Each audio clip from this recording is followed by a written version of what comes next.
We were discussing about the jaundice in the newborns, जिसमें हमने देखा था कि फिजियोलॉजिकल जॉन्डिस क्या होता है और अनकॉन्जुगेटेड हाइपरबिलिट्यूबिनीमिया के बारे में देखा था, हिमोलिटिक डिजीज़ ऑफ न्यूबॉर्न के बारे में देखा था, एबीओ इनकम्पैटिबिलिटी हम डिस्कस कर रहे थे। उसमें हमने family history, maternal history, infant history ली थी, साइंस एंड सिम्टम्स देखने हैं हमने, देखे क्या क्या चीज़ें नोट करनी है। सबसे पहले आ जाता है जॉन्डिस। जॉन्डिस जो होता है वो हमने डे लाइट में देखना होता है, ठीक है, डे लाइट में जॉन्डिस देखना होता है। और इसके बाद हमने कलर ऑफ यूरिन और स्टूल देखना होता है, क्योंकि वो बिलिरुबिन का की वजह से जो कलर आ रहा होता है वो चेंज हो रहा होता है, तो उसको हमने देखना होता है। उससे हमें पता चलता है अनकॉन्जुगेटेड है या कॉन्जुगेटेड बिलिरुबिनीमिया है। फिर हमने जो है वो देखना हो कि जॉन्डिस जो है वो किस जगह पे है। सबसे पहले जो जॉन्डिस होता है वो नोज़ पे होता है, फिर जो है वो ट्रंक पे जाता है और फिर लेग्स पे जाता है। तो हमने सीक्वेंस वाइज देखना है, जितनी ज़्यादा स्वेरिटी होगी उतनी ज़्यादा जॉन्डिस वैसे पूरी बॉडी में फैलता जाएगा, ठीक है। उसके बाद जो है हमने देखना है कि कोई एरिया ऑफ ब्लीडिंग तो नहीं है। लाइक हमने देखा कि जब एक जगह पे ब्लड इकट्ठा हो जाता है, लाइक सिफल हेमाटोमा, पेटेकिए हैं, हेमरेजेस हैं, उसकी वजह से जो है ब्लड जमा हो जाता है, तो उसको हमने देख लेना है। फिर हमने लिवर और स्प्लीन को पैल्पेट कर लेना है, तो हेपेटोस्प्लीनोमेगैली को देख लेना है। उसके बाद पॉलीसाइथीमिया को देख लेना है। उसके लिए हमने चीक्स को देखना है, चीक्स रेड हुई होंगी पॉलीसाइथीमिया के पेशेंट्स में, ठीक है, प्लेथोरा आपको मिलेगा। उसके बाद science of pre maturity, IUGR, post maturity, इनको देख लेंगे। और इन एनी साइन ऑफ और बेबी का जो है साइज़ नोट करेंगे, क्योंकि हमने देखा कि जो लार्जर इन्फेंट्स होते हैं, ठीक है, हमारे डायबिटिक मदर्स के, उनके अंदर जो है ना बहुत ज़्यादा चांसेस होते हैं इसके, ठीक है, जॉन्डिस के। और फिर हमने इन्फेक्शंस की जो है वो चीज़ें देख लेनी है कि बच्चे को कोरियोरेटिनाइटिस या माइक्रोसेफेली तो नहीं थी। तो ये सारा मतलब ओवरऑल हमने बच्चे की ना स्किन को देखना है जॉन्डिस के लिए, साइंस ऑफ ब्लीडिंग देखने हैं, पैटोमेगैली देखनी है, प्लेथोरा देखना है और पैलर देखना है, और उनका साइज़ ले लेना है, वो प्री मेच्योर तो नहीं थे, इन्फेक्शंस के साइंस तो नहीं है, ये सब कुछ, ठीक है। फिर आती है हमारी इन्वेस्टिगेशंस। तो इन्वेस्टिगेशंस में first of all we have the basic investigations और फिर we have the secondary investigations. तो वो मैं यहाँ लिख देती हूँ। So we have two kinds of investigations, basic investigations and secondary investigations.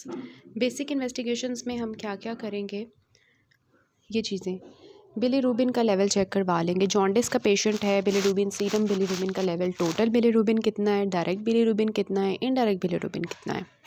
फिर हम सीबीसी और रेटिक्स करवा लेंगे। सीबीसी में हमें एनीमिया मिल सकता है, पॉलीसाइथीमिया मिल सकता है, और रेटिकुलोसाइट से हमें पता चलता है कि हेमोलिसिस तो नहीं हो रही, उसकी वजह से हो रहा हो फॉर एग्ज़ाम्पल।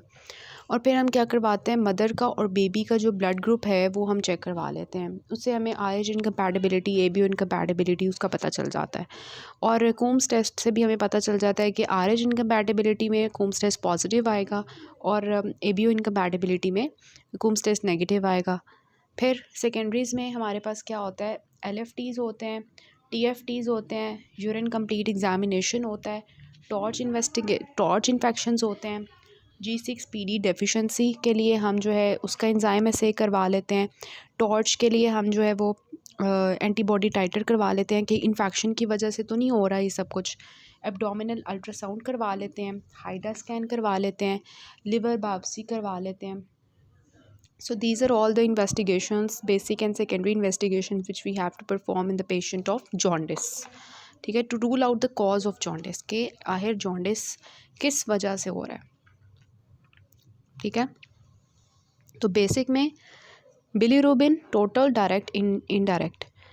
फिर CBC, reticulocyte count, to check for the anaemia and polycythaemia and the cause of the haemolytic disease की वजह से रेटिक्स काउंट ज़्यादा होंगे। डब्ल्यूबीसी काउंट इसमें आप देख लोगे, और पेरिफेरल ब्लड फिल्म देख लोगे, उसमें आप हेरिडिटरी स्पिरोसाइटोसिस को देख सकते हो। Blood group of the mother and baby and Coombs test, these are the basic tests. उसके बाद सेकेंडरी में मैंने आपको बता दिया कि complete urine examination, LFTs, TFTs, TORCH, antibody titres, G6PD deficiency, enzyme से, abdominal ultrasound, HIDA scan, urine examination, liver biopsy, blood cultures, ठीक हो गया। So these are the investigations. जो भी आपके पास जॉन्डिस का पेशेंट आएगा उसमें सब में ही आप इन्वेस्टिगेशंस पर लिखोगे ताकि आपको कॉज ऑफ जॉन्डिस का पता चल सके। अब हमारा नेक्स्ट पार्ट है अबाउट द मैनेजमेंट, कि हम अब बिलीरुबिन का जो अनकॉन्जुगेटेड है उसको कैसे कम करेंगे। ठीक है, तो ये इन्वेस्टिगेशन सारी हमने देख ली हैं यहाँ पे जो लिखी हुई हैं यहाँ तक। अब यहाँ पे आ जाती है कि मेथड्स जो कि हम यूज़ करते हैं जो अनकॉन्जुगेटेड बिलीरुबिन बॉडी में जमा हुआ है उसको कम करने के लिए। So we have 3 main methods. We have phototherapy, exchange transfusion and pharmacological therapy. अब हम वन बाय वन देखेंगे कि फ़ोटोथेरेपी की को हम कब यूज़ करते हैं, कितनी देर यूज़ करते हैं, उसमें हमने क्या प्रिकॉशंस रखनी होती हैं और उसकी कॉम्प्लिकेशंस क्या होती हैं। फिर हम देखेंगे एक्सचेंज ट्रांसफ्यूजन जो है वो हम क्यों करते हैं, कब करते हैं और कैसे परफॉर्म करते हैं और कॉम्प्लिकेशंस उसकी क्या होती हैं। तो सबसे पहले वी हैव द फ़ोटोथेरेपी। फ़ोटोथेरेपी हम तब करते हैं, फ़ोटोथेरेपी आपको पता होगा बच्चे को वो उसमें लाइट के नीचे एक रख देते हैं। तो एक्चुअली फ़ोटोथेरेपी का मकसद यही होता है कि बॉडी में जो अनकॉन्जुगेटेड बिलीरुबिन ज़्यादा हुआ है उसको हम कम करें। तो जब बिलीरुबिन का लेवल जो है वो 5 से कम हो, 5 मिलीग्राम से कम हो, तब हम जो है फ़ोटोथेरेपी करते हैं। और हमारा बिलीरुबिन जो है वो अनकॉन्जुगेटेड होना चाहिए। ठीक है,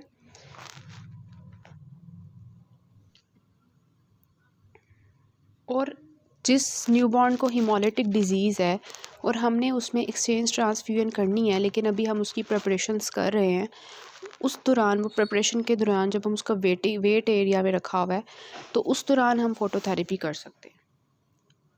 ठीक है, उसके बाद एक्सचेंज ट्रांसफ्यूजन करने के बाद हम फर्दर उसको कम करने के लिए फ़ोटोथेरेपी कर सकते हैं या प्रोफिलैक्टिकली हम फ़ोटोथेरेपी कर सकते हैं।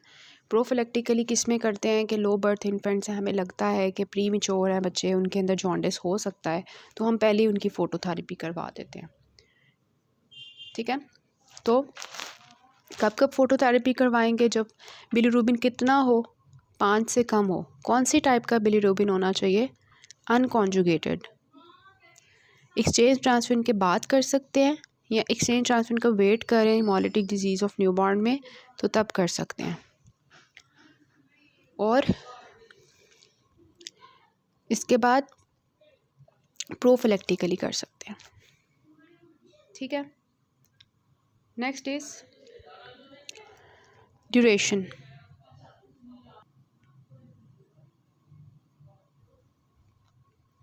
अच्छा, इसमें करते क्या है हम, थोड़ा सा मैं आपको इसका प्रोसीजर बता देती हूँ कि अनकॉन्जुगेटेड बिलीरुबिन जो है जो टॉक्सिक फॉर्म में होता है ना, इसको हम अनकॉन्जुगेटेड बिलीरुबिन जो कि नॉन टॉक्सिक उसकी फॉर्म होती है उसमें कन्वर्ट करते हैं। किस तरह करते हैं कि एक ब्लू कलर की लाइट होती है, ये ब्लू लाइट हम क्यों यूज़ करते हैं, क्योंकि इसकी जो ये जो बिलीरुबिन होती है ना, ये इस लाइट को मैक्सिमली ब्लू रेंज में एब्जॉर्ब करती है। और रेंज कितनी होती है? 420 टू 470 नैनोमीटर्स। ठीक है, तो इसलिए हम ब्लू लाइट यूज़ करते हैं।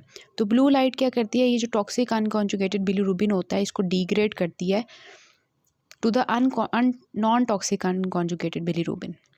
अब ये जो अनकॉन्जुगेटेड बिलीरुबिन होगा ये बाइल में रिलीज़ हो जाएगा। तो ये हो गया।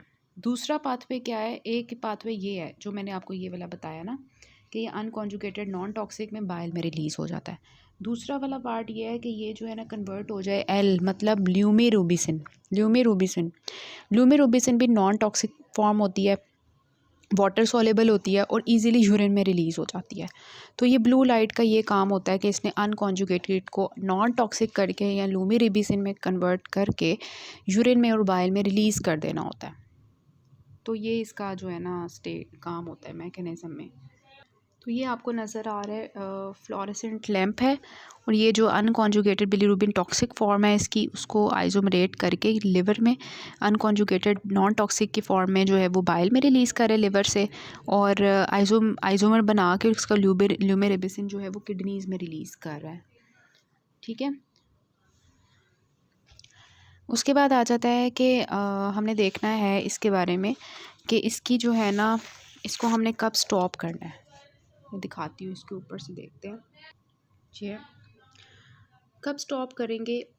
ऑब्वियसली जब हमारा बिलीरुबिन हमने कब शुरू किया था, जब बिलीरुबिन हमारा 5 से कम था तब हमने उसको शुरू किया था।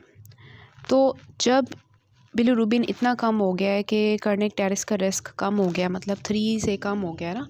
तो इस वक्त हम स्टॉप करेंगे जब रिस्क फैक्टर जो थे उनको हमने रिज़ॉल्व कर दिया। जो रिस्क फैक्टर्स थे फॉर द मतलब के जॉन्डिस, उन सब रिस्क फैक्टर्स को हमने रिज़ॉल्व कर दिया। और इन्फेंट इतना ओल्ड हो गया, मतलब कि वो उस बिलीरुबिन जो है ना उसको कोप अप कर सकता है। फॉर एग्जांपल कि उसका लिवर इतना डेवलप हो गया है कि उसको कॉन्जुगेट कर सकता है। तो फिर ये इंडिकेशंस होती हैं कि हम फोटोथेरेपी स्टॉप कर देंगे। ठीक है, या बिलीरुबिन का लेवल नॉन टॉक्सिक लेवल तक कम हो गया है, या इन्फेंट जो है वो इतना कैपेबल हो गया है कि उसको कॉन्जुगेट कर सके, या रिस्क फैक्टर्स एलिमिनेट हो गए हैं, तो फिर हम फोटोथेरेपी को स्टॉप कर देते हैं।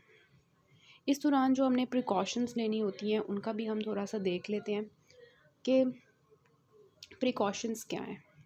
ठीक है, प्रिकॉशंस जो हैं वो ये हैं कि फ़ोटोथेरेपी को हम कंटिन्यूसली देते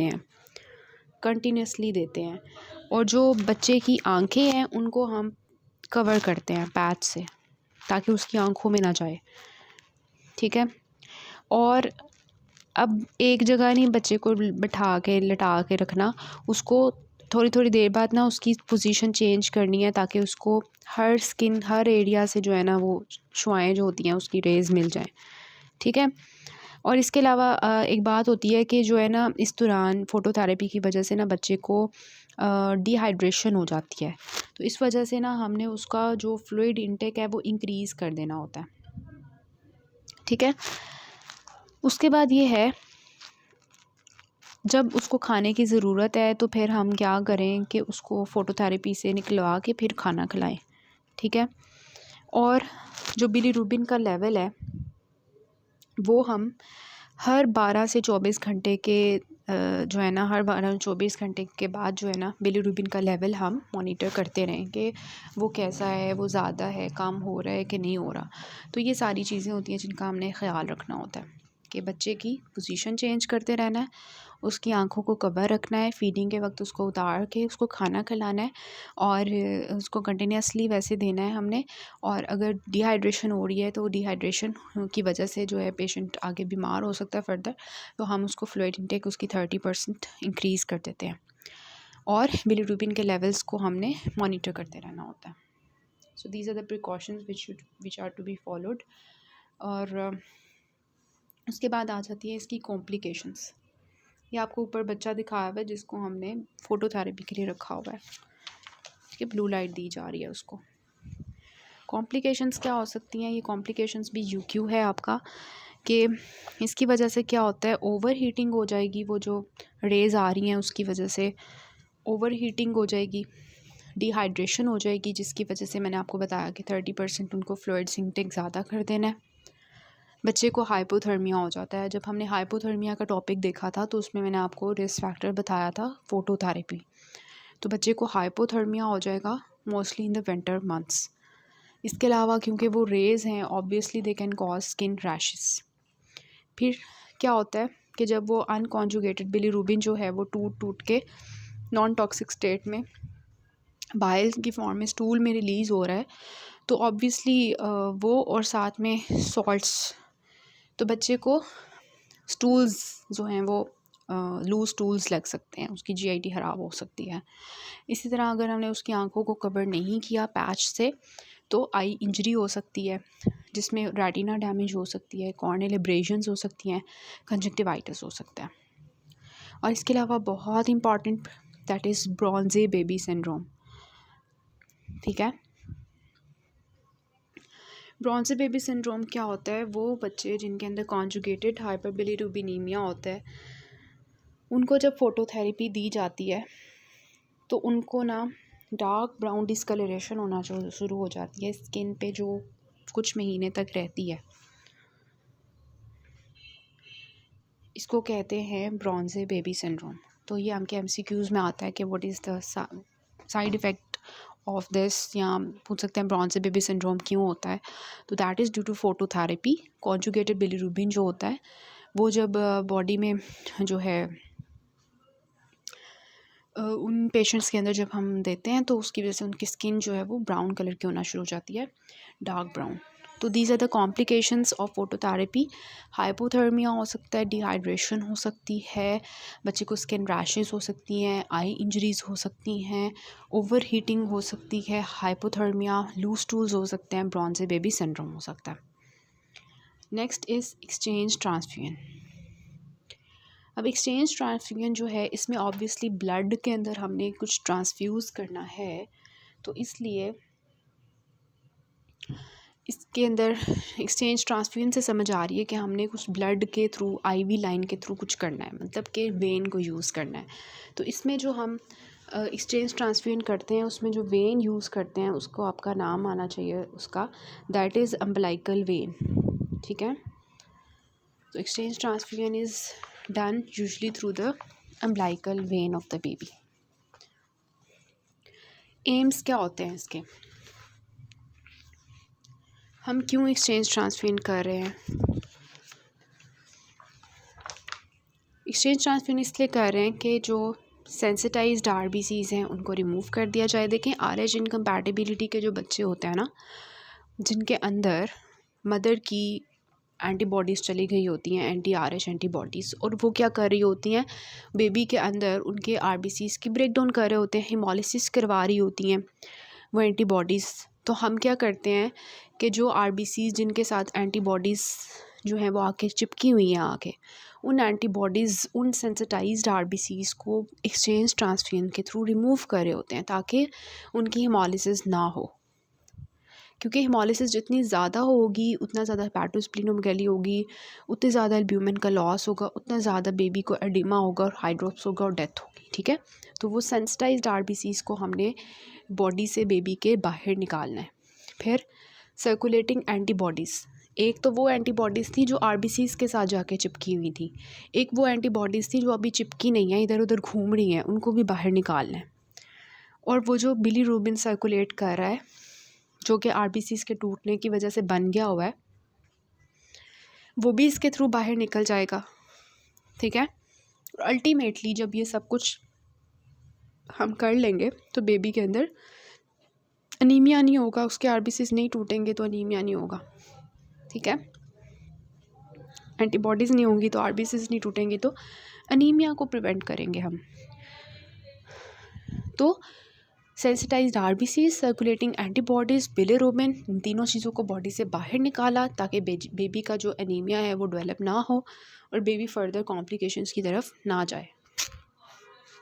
नेक्स्ट आता है इंडिकेशंस। ठीक है, अब इंडिकेशंस क्या होती हैं, कब हमने जो है एक्सचेंज ट्रांसफ्यूजन करनी होती है। फ़ोटोथेरेपी की भी हमने इंडिकेशंस देखी थी कि फ़ोटोथेरेपी में हमने देखा था कि बिलीरुबिन का लेवल 5 से कम हो तो हम फ़ोटोथेरेपी करवाते हैं। ठीक है, लेकिन अगर बिलीरुबिन जो है वो 5 से ज़्यादा है ना, फिर हम फ़ोटोथेरेपी नहीं करवाते, फिर हम करवाते हैं क्या, एक्सचेंज ट्रांसफ्यूजन। ठीक है, इसके अलावा जिस बेबी का कूम्स टेस्ट पॉजिटिव आ गया, मतलब इसके अंदर RH इनकम्पैटिबिलिटी है, उसके अंदर हम एक्सचेंज ट्रांसफ्यूजन करवाते हैं। लेकिन मैंने आपको बताया था जब तक हम एक्सचेंज ट्रांसफ्यूजन का वेट कर रहे होते हैं उन प्रिपरेशंस के लिए, तब तक हम फ़ोटोथेरेपी करवाते हैं। उसके बाद आ जाता है जिनका रेटिकुलोसाइट्स जो हैं वो 10% से ज़्यादा हो गए हैं, इसका मतलब उनकी बॉडी में बहुत ज़्यादा हद तक हेमोलिसिस हो रही है और एंटीबॉडीज़ काफ़ी ज़्यादा हैं, तो उनके अंदर हम एक्सचेंज ट्रांसफ्यूजन करवाते हैं। जिनका हीमोग्लोबिन लेवल जो है वो 12 से कम हो गया, मतलब एनीमिया बहुत ज़्यादा बढ़ गया है, मतलब बहुत ज़्यादा एंटीबॉडीज़ हैं, तो उनको रिमूव करने के लिए एक्सचेंज ट्रांसफ्यूजन करवाएंगे। ठीक है, तो हमने कौन सी चीज़ों को देखना है, हमने बिलीरुबिन लेवल देखना है, हमने हीमोग्लोबिन लेवल देखना है, हमने कूम्स टेस्ट करके देखना है, हमने रेटिकुलोसाइट काउंट देखना है। उनकी बेसिस पे हमने डिसाइड करना है कि हमने एक्सचेंज ट्रांसफ्यूजन करने हैं या नहीं। ठीक है, उनकी कौन सी वैल्यूज़ हैं वो हमने देख ली। तो ये बर्थ के ऊपर होती हैं, बर्थ के ऊपर इंडिकेशंस होती हैं। फिर होती हैं इंडिकेशंस फर्स्ट वीक में। अगर बच्चे को पहले हफ्ते में टोटल बिलीरुबिन जो है वो 20 हो गया है, ठीक है, कहाँ वो फ़ोटोथेरेपी पे 5 से कम और कहाँ यहाँ पे 5 से ज़्यादा और फर्स्ट वीक में 20 तक चला गया बिलीरुबिन। तो अब हम करेंगे क्या, एक्सचेंज ट्रांसफ्यूजन। या ये है कि 1 घंटे में बिलीरुबिन जो है वो 1 मिलीग्राम राइज कर है। हमने अभी बिलीरुबिन का लेवल चेक करवाया फॉर एग्ज़ाम्पल, तो वो था 6। अगले घंटे 1 घंटे बाद करवाया तो वो 7 हो गया, उसके अगले घंटे करवाया 8 हो गया। मतलब कि 1 घंटे में 1 मिलीग्राम बिलीरुबिन राइज कर है। या वो कहते हैं 1 दिन में 10 mg हो रहा है, भर रहा है। फॉर एग्ज़ाम्पल आज हमने करवाया तो वो जो था 5 था, अगले दिन करवाया 15 हो गया, उसके अगले दिन करवाया 20 हो गया, 25 हो गया सॉरी। तो 1 दिन में 10 ज़्यादा हो रहा है, मतलब बहुत ज़्यादा बिलीरुबिन बन रहा है। तो इस केस में हम करवाएंगे, ठीक है। ये यहाँ लिखी हुई हैं चीज़ें। इसके अलावा history of same disease and treatment in sibling. बच्चे के अंदर, इसके जो बच्चा था, ये वाला जो बच्चा हमारे पास है इस टाइम, इसके भाई को भी सेम हिस्ट्री थी और सेम उसको जो है ना, हमने उसको भी एक्सचेंज ट्रांसफ्यूजन दी थी। तो अब इसको भी हमने देनी है। Pre mature low birth weight babies, मैं यहाँ लिख देती हूँ, ठीक है, किन किन को हमने देनी है। तो क्या क्या है इंडिकेशंस। पहले हफ्ते में बिलीरुबिन टोटल जो है वो 20 है, 1 घंटे में 1 mg राइज़ कर रहा है या 1 दिन में 10 mg राइज़ कर रहा है। इसके भाई को भी सेम डिजीज़ थी और सेम ट्रीटमेंट दिया गया था एक्सचेंज ट्रांसफ्यूजन का। कि जो बच्चा है ये pre mature low birth weight का है और इसके अंदर हमने पहले भी जो है फ़ोटोथेरेपी की थी, लेकिन उससे कोई फ़ायदा नहीं हुआ। बिलीरुबिन उतना का उतना ही है और इसके अंदर एनीमिया बढ़ता जा रहा है। तो फिर हमने जो है इसको एक्सचेंज ट्रांसफ्यूजन करवानी है, ठीक हो गया। उसके बाद आता है कि कौन कौन सी चीज़ें जो है वो हम यूज़ कर सकते हैं, कौन कौन सी साइट्स हो सकती हैं इसकी। तो एक तो हमने पढ़ लिया अम्बिलिकल वेन, एक होती है अम्बिलिकल आर्टरी और एक होती है लार्ज पेरिफेरल वेन, जुगुलर या सैफनस वेन, ठीक है। तो अम्बिलिकल वेन, अम्बिलिकल आर्टरी हम यूज़ कर सकते हैं, या large peripheral vein like jugular vein of the baby या saphenous vein of the baby.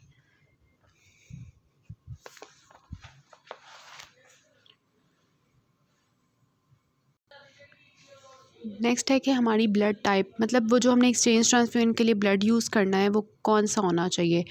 Fresh blood होना चाहिए जो कि स्टोर्ड होना चाहिए सीपीडी में, मतलब सिट्रेटेड फॉस्फेट डेक्सट्रोज में ब्लड स्टोर्ड होना चाहिए, फ्रेश ब्लड होना चाहिए। और ब्लड ग्रुप कौन सा होना चाहिए, ओ नेगेटिव ब्लड ग्रुप होना चाहिए, क्रॉस मैच्ड, वो हमने यूज़ करना है फॉर दिस। नेक्स्ट इज़ के बेबी के लिए हमने क्या करना है, इन्फेंट की कैसे प्रिपरेशन करनी है बिफ़ोर स्टार्टिंग दिस प्रोसीजर। हमने बेबी को जो है वो सबसे पहले ड्रेप करना है, मतलब वहाँ की सफाई करनी है अम्बिलिकल रीजन की।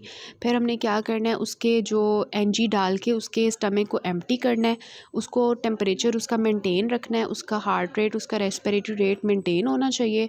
फिर हम अम्बिलिकल कॉर्ड को काटेंगे नियर द स्टम्प और फिर हम अम्बिलिकल वेन ढूंढेंगे, उसमें अम्बिलिकल वेन में कैथेटर इंसर्ट करेंगे। ये सेप्सिस कंडीशंस के अंदर कोई गंदी मंदी चीज़ नहीं अंदर जानी चाहिए, बिल्कुल साफ़ सुथरा उसको वहाँ पे कैथेटर डालना चाहिए, कैथेटर डालेंगे। फिर उस कैथेटर्स में हम हैपरिन घुसा देंगे, ठीक है, ताकि वो ब्लड वहाँ पे क्लॉट ना करे। तो इस तरह से ना हम इसको परफॉर्म करते हैं। ये आपको नज़र आ रहा है कि ये अम्बिलिकल कैथेटर हमने अंदर घुसाया हुआ है और यहाँ से ब्लड आ रहा है, ठीक है। और ब्लड जो है वो कितना होना चाहिए, 160 ml पर kg, और उसका वार्म होना चाहिए ब्लड, ठंडा नहीं होना चाहिए। 37 डिग्रीज़ तक वो ब्लड को हमने वार्म रखना है। तो ये सारा वो प्रोसीजर लिखा हुआ है कि 160 ml पर kg वॉल्यूम होना चाहिए और इसके अलावा जो है उसका टेम्परेचर 37 डिग्रीज़ तक होना चाहिए। फिर कैल्शियम ग्लूकोनेट भी हम जो है वो यूज़ करते हैं, लेकिन एज सच इसका रोल नहीं है। फिर कॉम्प्लिकेशंस देख लेते हैं कि क्या क्या कॉम्प्लिकेशंस हो सकती हैं ड्यूरिंग एक्सचेंज ट्रांसफ्यूजन। अगर हमने बहुत ज़्यादा अंदर घुसा दिया है वॉल्यूम ब्लड का तो हाइपरवोलीमिया हो सकता है, सर्कुलेटरी ओवरलोड, और इसके अलावा हाइपोथर्मिया हो सकता है, ठीक है। हाइपोथर्मिया हो सकता है, जो कि हमारा फ़ोटोथेरेपी के केस में भी हो रहा था।